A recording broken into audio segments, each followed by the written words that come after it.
In the 4th millennium BC, one of the earliest civilizations of the world was developing in the river valleys of the Indian subcontinent. The first sites of this civilization were discovered in the basin of the Indus River. The name Indus Valley Civilization has remained. I really think that next to Gandhi's struggle for independence from the British Empire, this probably was the most remarkable period in history. And this happened about 5,000 years ago. This was a highly developed culture with a sophisticated concept of town planning. But there were certainly skilled, well-trained engineers. And you see this when you just look at the towns, the way the towns are laid out, very systematic, with broad avenues for major traffics between the gates, for example, and then smaller roads branching off the major avenues, and then alleys finally getting deep into the blocks where people live.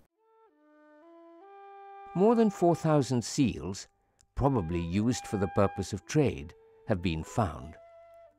They combine finely made images of animals with text. Unlike other cultures of that period, the art here does not have any representations of warfare, war memorials, or of prisoners. This is the only civilization where archaeology has not unearthed evidence of weapons of war or barracks for any army or police. Historians are also fascinated that all evidence points to a thriving cooperative system and not a conventional kingship. The archaeology is quite clear about the fact that there were weapons that were used for hunting, but there were no large numbers of weapons as all of the other contemporary civilizations had at that time. Earlier, we don't have any army or police forces. They would require barracks. There are no barracks. They would require weapons, and there are no weapons. One of the most fascinating seals from Mohenjo-daro is that with a depiction of a man seated in a posture quite like yoga. Yoga is an essential aspect of the spiritual life of India till today.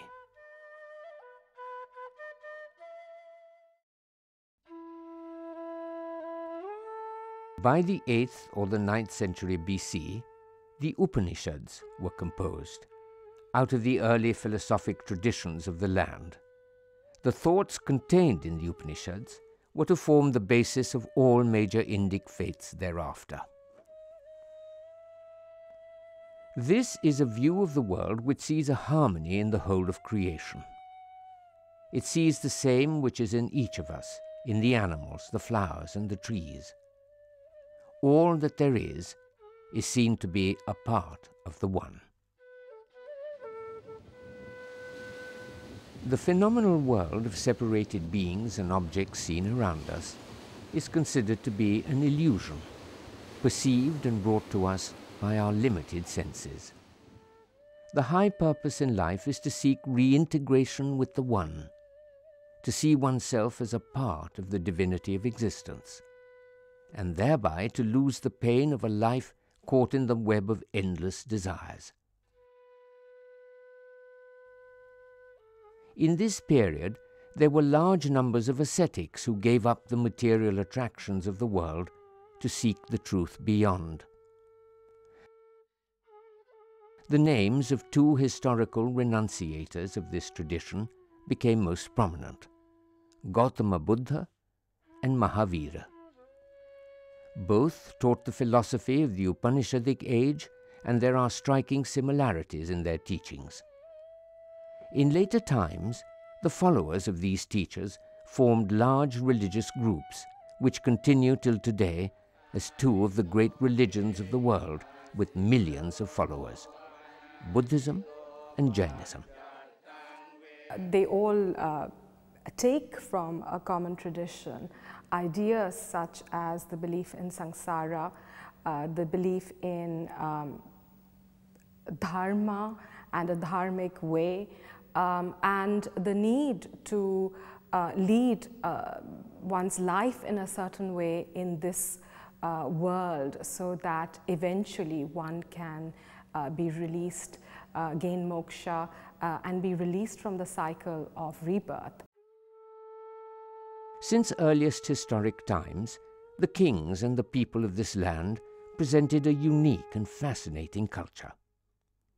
The earliest Indic inscriptions we can read are of Emperor Ashoka's period in the 3rd century BC. Following the example of the Achaemenid Persians, he made inscriptions on pillars and edicts on rocks. But that is where the similarity ends. While the Persian kings made extensive statements about their personal glory, valor, conquests, titles, and dynasties, Ashoka does not even mention his own name in most of his edicts.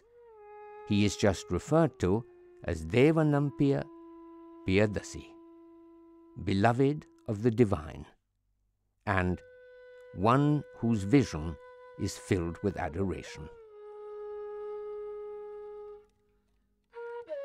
These inscriptions of the 3rd century BC are a remarkable record of a compassionate and cosmopolitan vision, a vision which has not been surpassed by any ruler till today.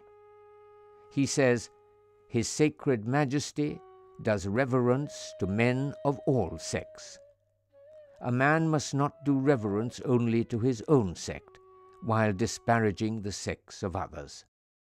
Within his edicts, he is very clear about not actually saying that, look at me, I'm a Buddhist, therefore, we will have Buddhist principles in my empire.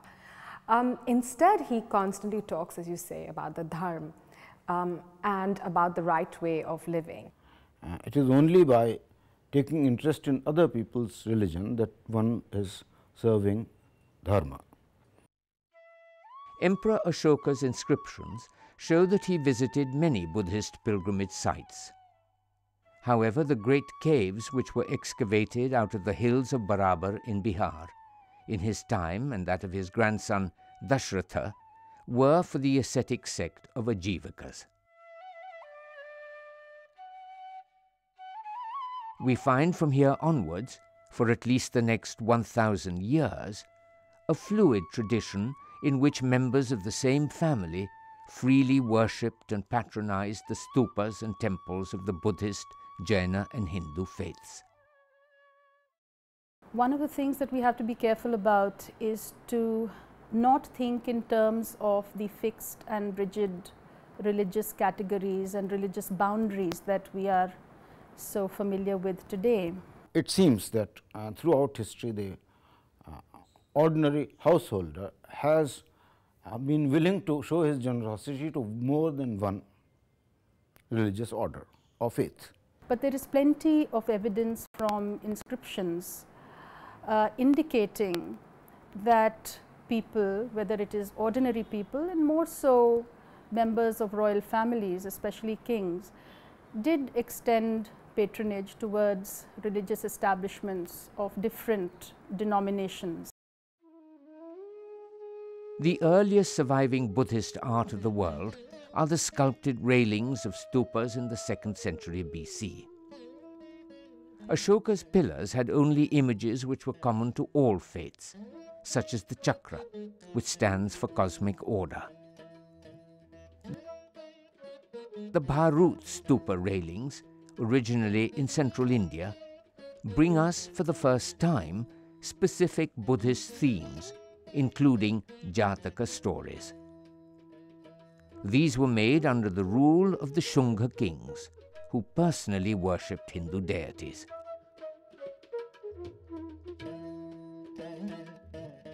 Similarly, at Sanchi, also in central India, sculpted railings were made around a stupa in the 2nd century BC.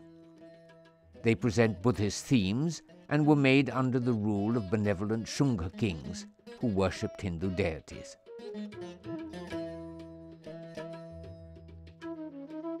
In the 1st century AD, under the rule of the Satavahana kings, great entrance gateways were made to the large stupa in Sanchi. These continued Buddhist themes. Inscriptions show that the Satavahana rulers followed Hindu deities and were fully generous to the Buddhist Sangha. It is significant that at least the first 600 years of surviving Buddhist art was all created under the rule of kings who worshipped Hindu deities.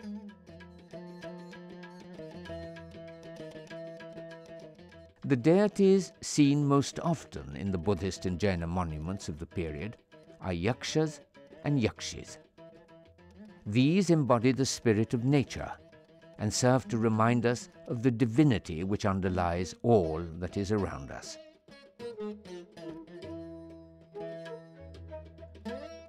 The first formalized deity seen in Buddhist and Jaina art is Gajalakshmi, Lakshmi with elephants who shower water upon her. Like the Yakshi, she also represents the bountiful abundance of nature. Lakshmi continues till today in Hindu worship and in Buddhist worship in Japan and other countries. Today we are surprised at the fact that they have so many things in common, but it is because we are looking at these as religions. But we have to be aware of the fact that these so-called religions, the Hindu, Buddhist and Jain religions, have been they're a construct, they're a colonial construct that was created by people who were writing, the colonial scholars who were writing about these faiths. There are no gods in the early philosophic vision of India. There are deities, deities who are the personifications of concepts and qualities. The qualities are within us, and by responding to these deities brought to us in art, we awaken those fine aspects. In ancient India, people were free to adore the deity of their personal choice. Within families, husbands, wives and children often followed the path of different deities. It's a misconception that many people think these images of the Buddhas and Bodhisattvas are the representation of the gods now. But they are the deities. Deities means one of the aspects of the Chetsikas and Chitta, because it's a consciousness, it's a factor of one of the consciousnesses. So they are not truly existing.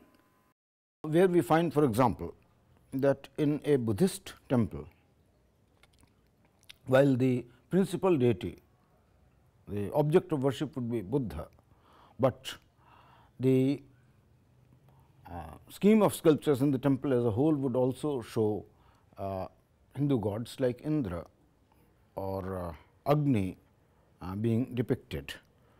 It is only the degree of importance given to different deities which changes in different religions. In Western India, the 2nd century BC ushered in one of the greatest periods of the entire art of Buddhism. Over a period of about 1,000 years, more than 1,200 caves were hewn out of the mountains of the Western Ghats. The first phase of prolific excavation was from the 2nd century BC till the 3rd century AD. Great Buddhist prayer halls and viharas for the residence of monks were made under the rule of the Satavahanas and the Kshatrapas. Though these kings revered Hindu deities, they patronized all religious establishments.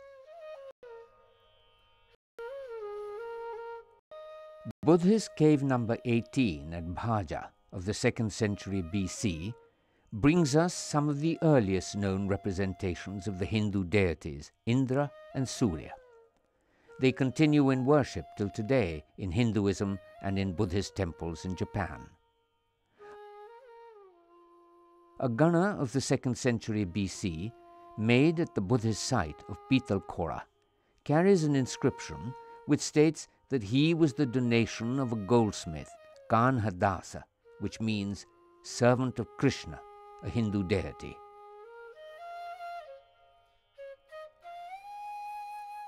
One of the grandest Buddhist caves is the great Chaitya at Karle of the 1st century AD. Inscriptions record the names of numerous individual donors who paid for the carving of various parts of the cave and its pillars. These include Greeks. In fact, many Greeks and Romans visited and even settled in India during this period of flourishing trade. Many of them are known to have become devout followers of Indic faiths. Among the earliest known Hindu antiquities is the Heliodorus pillar at Vidisha in Madhya Pradesh of the 2nd century BC.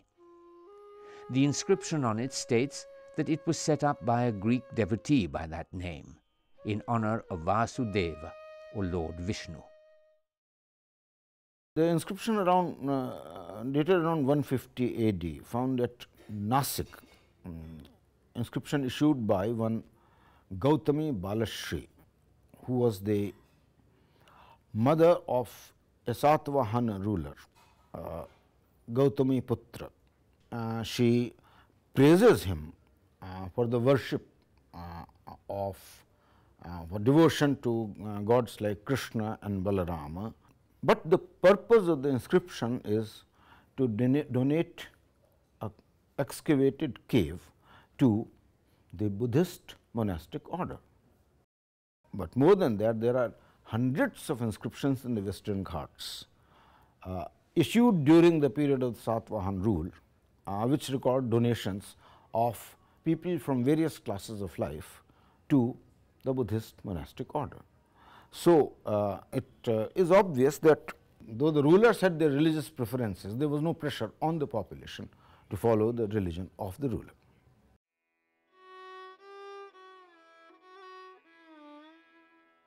The only deities in early Indian art were Yakshas, Yakshis, Nagas and Lakshmi. There were no figures made of Buddha, Jaina Tirthankaras or Hindu deities. These came to be made for the first time in the 1st century AD under the rule of the Kushanas, whose homeland was in southern China. The inscriptions show that the Kushana rulers worshipped Hindu deities themselves. However, in keeping with the Indic traditions, they were fully benevolent to Buddhist and Jaina establishments.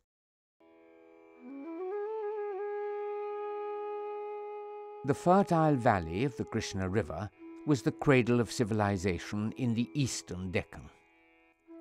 This area became one of the greatest centers of Buddhism, and over 140 early Buddhist sites have been listed in this region.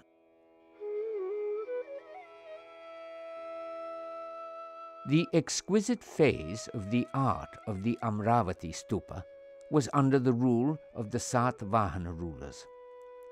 They were devoted to Hindu deities and were fully benevolent to the Buddhist Sangha.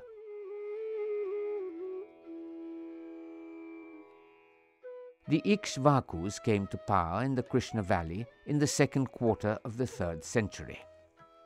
A large number of monastic establishments were founded at Nagarjunakonda for the residence, study and worship of at least 4 different sects of Buddhists.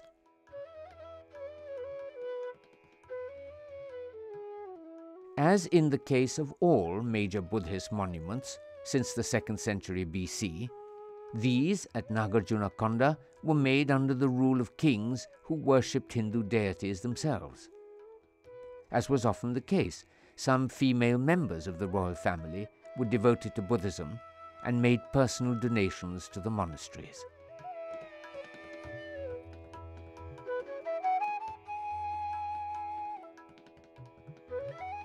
The period of Gupta rule in North India brings some of the finest and best-known Buddhist, Hindu and Jaina art. It is significant to note that many of the kings personally followed Hindu practices. However, some of the greatest Buddhist art of the world was made in their benevolent rule. Records also show that these kings gave very generous grants for Buddhist establishments. In fact, the most vibrant and important centers of Buddhist thought and worship reached their height during Gupta rule. These were the wondrous University of Nalanda, and the Mahabodhi temple at Bodhgaya. These were described as the center of the Buddhist world by the Chinese pilgrim Xuanzang in the 7th century. We also find wonderful Jaina images whose inscriptions state that they were made under the rule of Hindu kings, such as Gupta, named after the Hindu deity Rama. Some of the finest Hindu art at Eran and other sites was made under the rule of a king named Buddhagupta.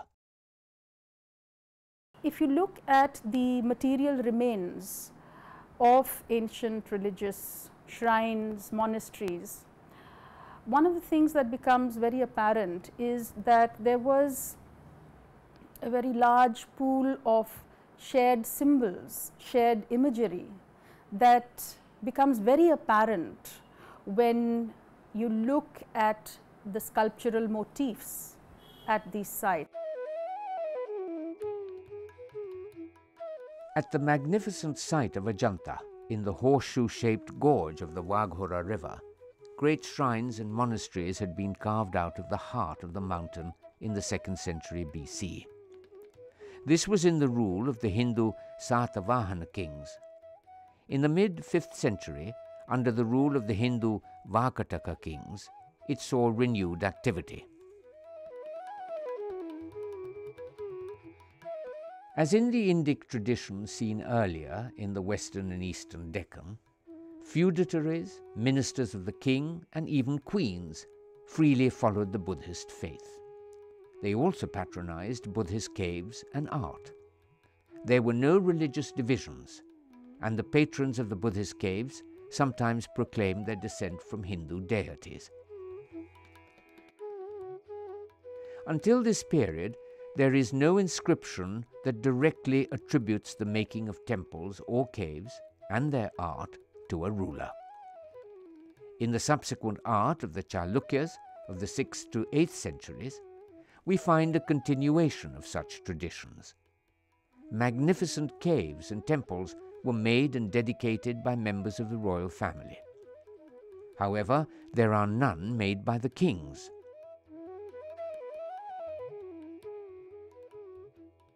This is a unique phenomenon of ancient Indian art and history. Rulers patronized the monuments of all faiths through the grants of the revenues of villages and by other means. However, they did not directly make or dedicate such edifices or art of any faith. There is another inscription, the Aiholi inscription of the Chalukya ruler, Pulakeshin II. It is a panegyric of the ruler by one of his officials, which praises him for his upholding of the Brahmanical religious tradition, etc. But the author of the inscription, or the one who got it engraved, is a Jain, and the inscription begins with a salutation to the Jaina prophets, and then it goes. So, quite obviously, there wasn't, I mean, neither the official nor the ruler perhaps saw their interests being in conflict with each other. So, we are looking at something that has to do with mutual understanding and concord, ideas that the word tolerance really does absolutely no justice to. The understanding of the interrelatedness of the whole of creation remained the underlying belief and the theme of art in India. The sense of love and duty towards all that there is seen in inscriptions throughout the ancient period. The most common wish in donation inscriptions is for the benefit of all sentient beings. A 5th century inscription at Ajanta translates, "The joy of giving filled him so much that it left no space for the feeling of pain."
In ancient times, many Buddhist pilgrims from China made the long and arduous journey to India to visit holy places.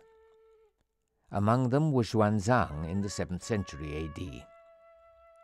Like Fa Hien of the 4th century AD and others, Xuanzang wrote enthusiastic accounts of his travels in India. These are written from a religious pilgrim's point of view. Nevertheless, they provide much information about ancient India.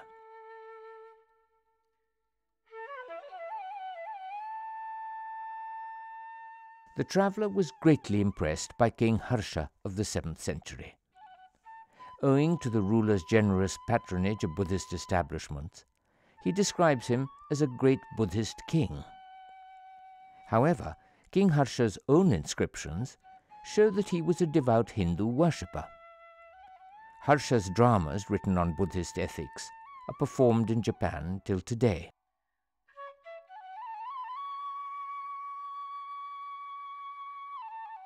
When Xuanzang visited the Nalanda University in the 7th century, he found that the courses of study there included Sanskrit grammar, Buddhist philosophy, Hindu Shastras and Sutras, the Vedas, arithmetic and the sciences. Such was the cosmopolitan culture continuing from the earliest times in the Indian subcontinent.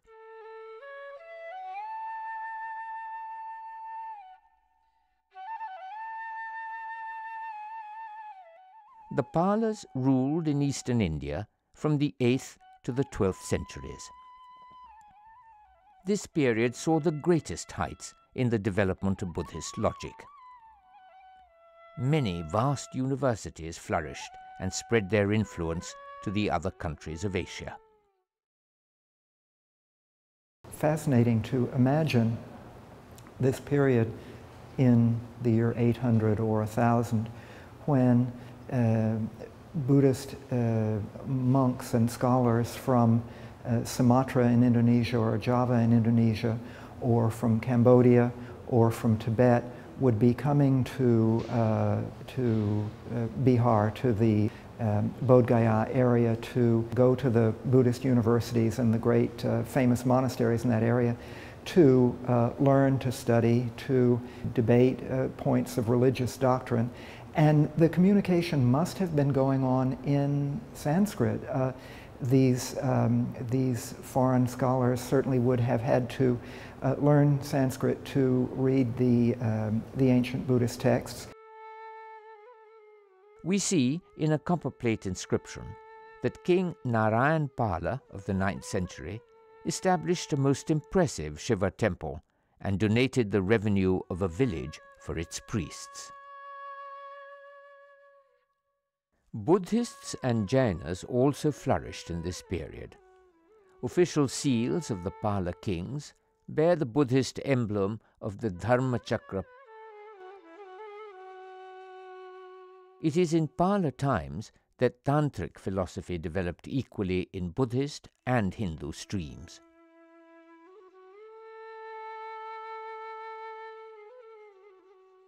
In the late 8th or early 9th century AD, a great monastic university was founded by King Dharmapala at Vikramshila in Bihar.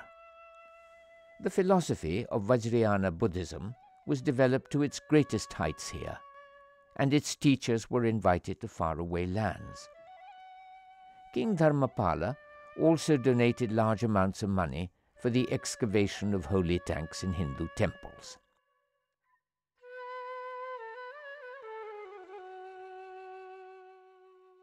Inscriptions show that many kings of the Pala dynasty followed the path of the Buddha. They also show that several others of the same dynasty followed other faiths. Best of all, the same kings are clearly seen to be equally generous to Hindus and Buddhists. King Mahipala I of the 11th century is described in his copperplate inscription as Parama Sangata, respectful to the Buddha. An inscription of the king also shows that he was a follower of the Shaiva ascetic Vanavasi. Other inscriptions state that he patronized Shaiva ascetics and donated a vast monastery for them. I think one of the things that is clear is that these things were not considered as mutually exclusive, and that's where certainly I think we are dealing with a situation in which it was not considered inappropriate or odd or awkward in any way if a ruler or a queen or a princess, or I would say even an ordinary person, gave a gift, made a pious gift towards a Buddhist monastery, and at the same time made a gift towards building a Brahminical temple. So this does tell us a great deal about religious boundaries being relatively fluid in those times. And certainly I think the fact that we find this kind of phenomenon surprising at all is because we are looking at the ancient past through the eyes of the present and from the point of view of clearly defined, mutually exclusive religious boundaries. In this gallery there are sculptures from Bihar and Bengal from about the 8th century up till the 12th century, and on one side of the room are Buddhist sculptures and the other are Hindu, and there's every reason to think that the same workshops and perhaps even the same artists were creating these sculptures either for Buddhist use or for Hindu use. And I also think it's perfectly possible that some of the patrons were commissioning Buddhist images for certain occasions and Hindu images for other occasions. It makes me think that there's a reminder here for us that certainly historically there's absolutely no necessity that people of different religions can't live together as good neighbors and collaborators in their work as well. In the spiritual climate which continued from ancient times, we see that in the early medieval period there were no boundaries between faiths. The same person is most often described as a devotee of different deities, depending upon the occasion. Examples of this are numberless. Such religious divisions are a later construct by scholars who have tried to understand Indian history from a vastly different perspective.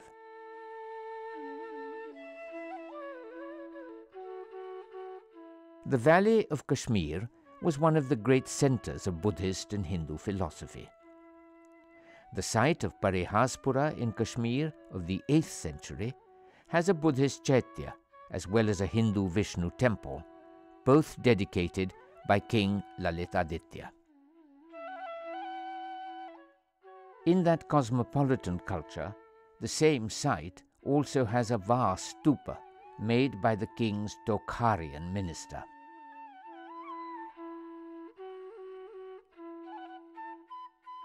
There is a vast body of mural paintings surviving in the Indian Himalaya and western Tibet, which were made in the 11th and 12th centuries by Kashmiri painters. These are the only surviving visual record of the culture of Kashmir in that period. As the paintings show, temples to the Hindu deity Balarama could also have a shrine to the Buddhist deity Green Tara.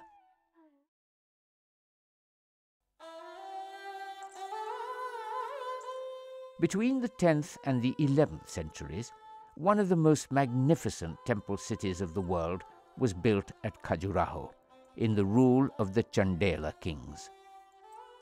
We find here, side by side, magnificent Hindu and Jaina temples.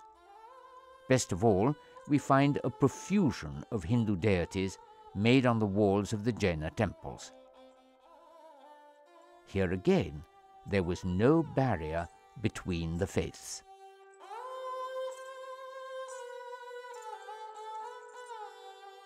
In Gujarat, we see the same spirit of the worship of all deities.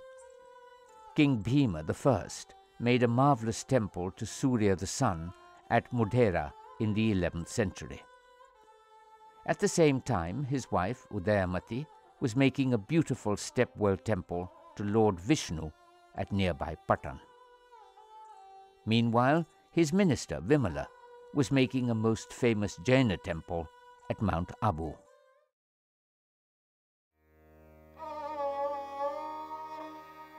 Akbar was the greatest king of the Turco-Mongol Mughal dynasty that invaded India and ruled from the year 1526 onwards. He was an able conqueror and administrator who spread Mughal rule to many distant corners of India. He was Muslim. However, true to the spirit of the land, he did not impose his faith on the people. Some of his closest confidants, ministers, and advisors were Hindu. The artists of Akbar's court remain famous till today. 17 such painters received special titles of preeminence from the king. Of them, 13 were Hindus.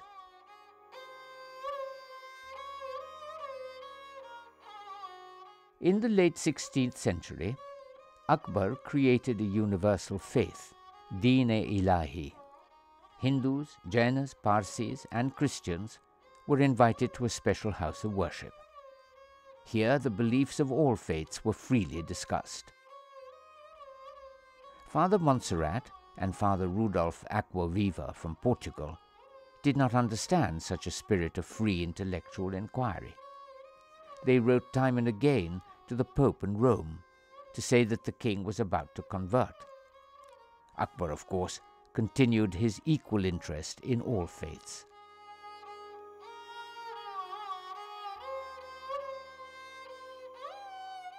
In his rule, the Hindu epics, Ramayana and Mahabharata, were translated into Persian. Magnificent illustrated manuscripts of these translations were produced by his court painters.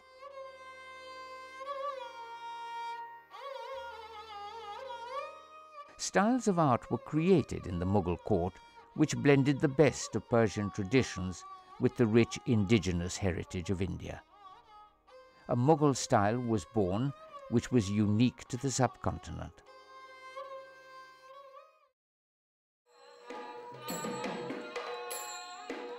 In the medieval period, the spirit of bhakti swept through India.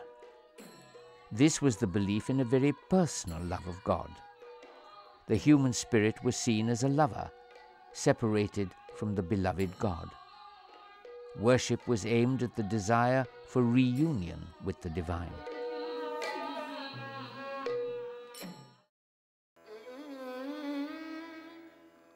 By the end of the 15th century, 5 sultanates had been established in the Deccan.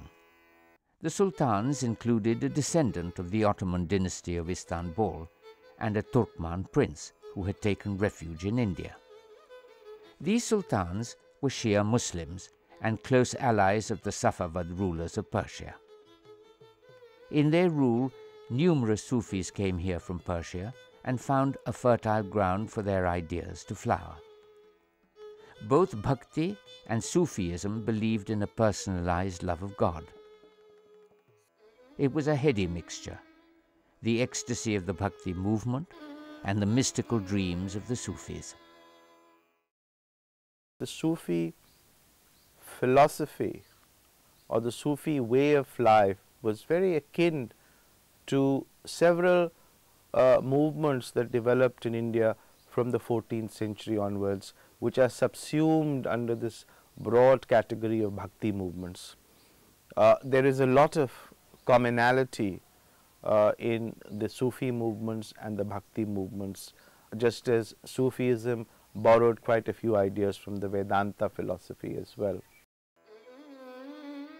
The result was a deeply spiritual culture. Akbar's contemporary, Sultan Ibrahim Adil Shah II of Bijapur, was another great philosopher king. Though born a Muslim, he wore a necklace of Rudraksha beads in the manner of a Hindu ascetic. In his autobiography, the Sultan says that he is the son of Ganesha, the Hindu deity. Such was the heady spirit of the cosmopolitan culture of the Deccan in that time.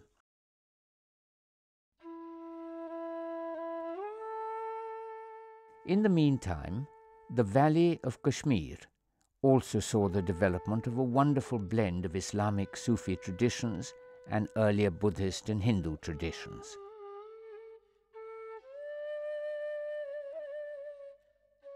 The great Kashmiri saint and poetess Lal Ded of the 14th century influenced Kashmiri thought for all time to come.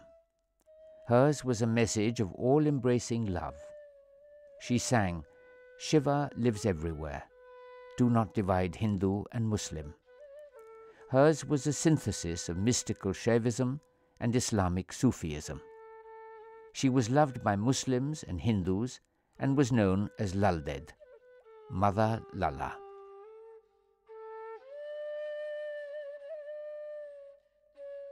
Lal Ded's philosophy of love was carried forward in the valley by Sheikh Nuruddin, also known as Nand Rishi.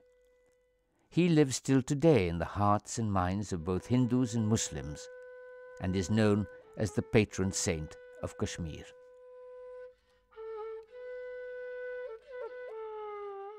Love for Nuruddin was not only a mystical union with God, but an active and sympathetic attitude towards all living creatures. He advocated vegetarianism and taught the equality of all living beings. Well, I think it should be made absolutely clear that Islam in its Arab or Turkish attire did not really exist in any part of India, Kashmir included. I think Muslim societies that were developed, that were created in this country, Muslim communities that developed in this country, very quickly adapted themselves to local conditions.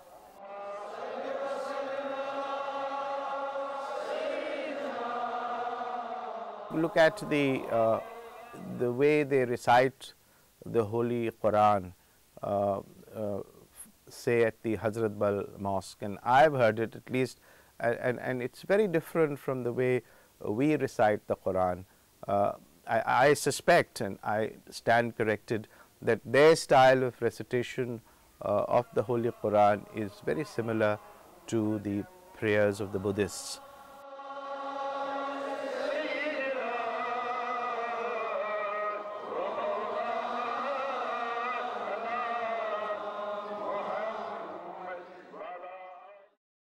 Across the whole of India, the medieval period saw the happy blend of the ideas and practices of Bhakti and Sufism.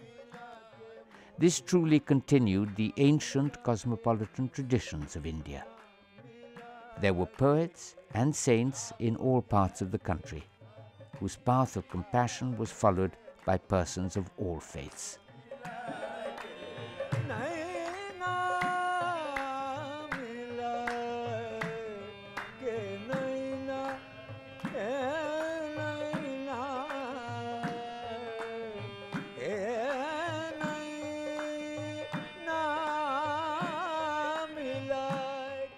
As in ancient times, art, poetry, and music were found to be means for the transportation of the self, a means to elevate ourselves, to take us far from the cares and confusions of the material world, to a place of peace and oneness with the divine. It is this desire to seek communion which leads to what is called the mystical ways or the Sufi ways. They have devised different forms. Sama or singing, the singing of qawwalis is one such way of seeking communion with the reality.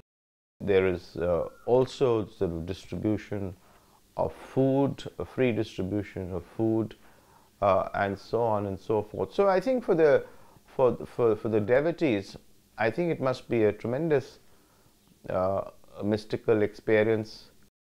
Gopal ji का मंदिर, जहाँ पन्ने का द्वार बना हुआ है और भगवान कृष्ण की थोड़ी में एक बड़ा खूबसूरत सा हीरा है, उसे लोग देखने जाते हैं दूर दूर से।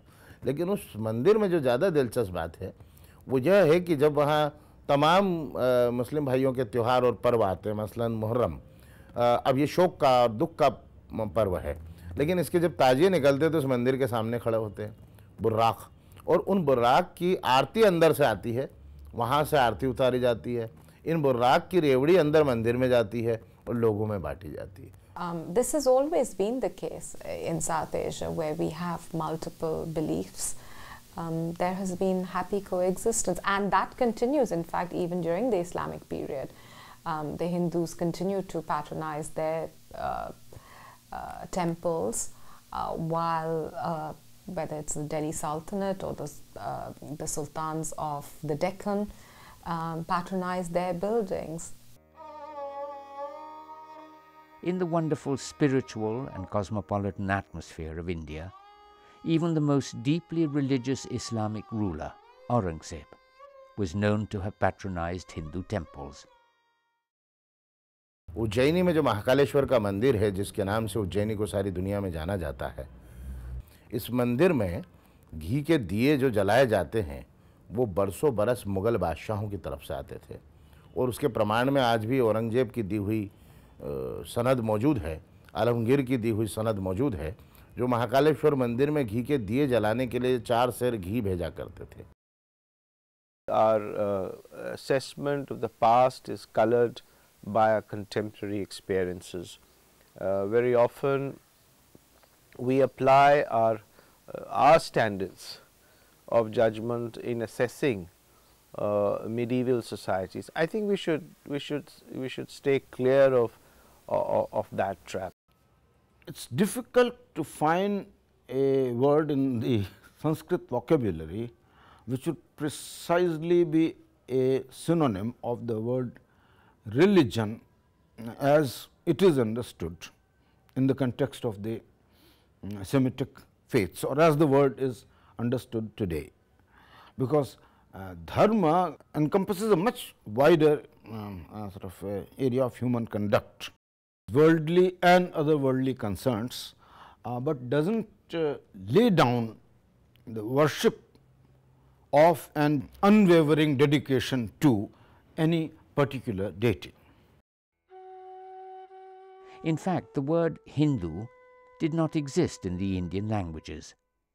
It was used by the people to the northwest of India to mean those living beyond the river Indus. The phrase Hindu religion was in fact created under colonial rule as late as in the 19th century.